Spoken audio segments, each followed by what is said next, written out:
Bonjour, je m'appelle Marielle Artaud, je suis responsable projet. Le groupe Les Trois, c'est un groupe qui est dans la restauration collective et qui travaille principalement avec des produits locaux et ou bio. Les saisons découlent de Les Trois. L'idée, c'est de pouvoir produire à un plus grand nombre et de pouvoir apporter des produits adaptés aux chefs de restauration collective. Nous sommes dans un bâtiment de 2400 m² sur Saint-Pierre-en-Faucigny, dans la communauté de communes du Pays Rochois, qui est une légumerie, un atelier de découpe de fromage, une fabrication de produits liquides 5e gamme tels que les compotes et les confitures. Donc ici sur la structure, il y a une vingtaine de personnes par jour.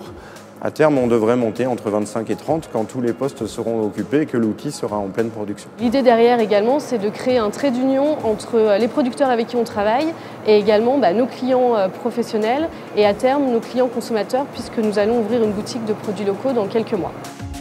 On n'a pas encore fini notre premier anniversaire. On a l'espoir d'arriver à un volume supérieur à 1000 tonnes de produits par an.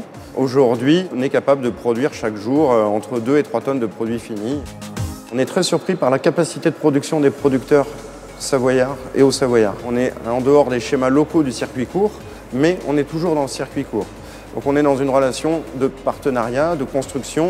On va complètement construire l'offre et la production avec le producteur par rapport à notre besoin. Et on n'est pas dans une agro-industrie au terme où l'entendent les grands professionnels du secteur. On saura aider les producteurs locaux à absorber un surplus ou un déficit de production en valorisant au mieux leurs produits. L'idée, c'est vraiment de valoriser le producteur et de prendre soin de ce qu'il nous propose, comme lui l'a fait en champ, et de permettre le lien entre la personne qui va consommer son produit et lui en fait. Nous, on a la possibilité de traiter un ensemble de produits que lui ne peut pas forcément valoriser, notamment des produits qu'il va laisser en champ ou des produits qui s'abîment. Demain, un producteur qui souhaite faire une soupe et qui va vendre à la ferme, il peut passer par nous, on met à disposition notre outil, on lui transforme son produit, on les restitue en soupe et il le vend chez lui.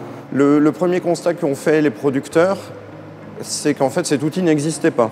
Comme cet outil n'existait pas, ils ne savaient même pas qu'ils pouvaient forcément aller démarcher ce type de clientèle qu'est la restauration collective.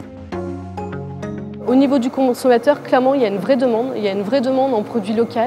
Au niveau de la restauration collective, il y a une demande, mais on a également des contraintes. Actuellement, il y a la volonté de certains chefs de pouvoir accéder à ces produits et qui sont prêts également à y mettre le prix, puisque forcément, c'est des produits qui coûtent plus cher. Et puis, il y a d'autres chefs qui, malheureusement, ont des contraintes de budget à suivre et qui n'ont pas la possibilité d'acheter nos produits. Au niveau des grands centres de décision, on a peut-être encore beaucoup à échanger pour arriver à construire des offres qui soient réalistes et qui soient pérennes pour tout le monde. Ce que je veux tout simplement dire, c'est qu'il n'y a pas que le prix qui compte. Et je pense que le grand public l'a compris. Et il faut qu'il arrive à le faire comprendre au reste des populations. Nous, on répond également à des appels d'offres pour pouvoir travailler avec la restauration collective. Et il se trouve que certains produits de ces appels d'offres ne sont pas adaptés à ce que nous, on propose. Je prends l'exemple de la pomme de terre. Nous, on propose une pomme de terre crue qui est découpée, qui est mise en poche sous vide avec aucun traitement. Donc il y a une DLC très courte de quelques jours.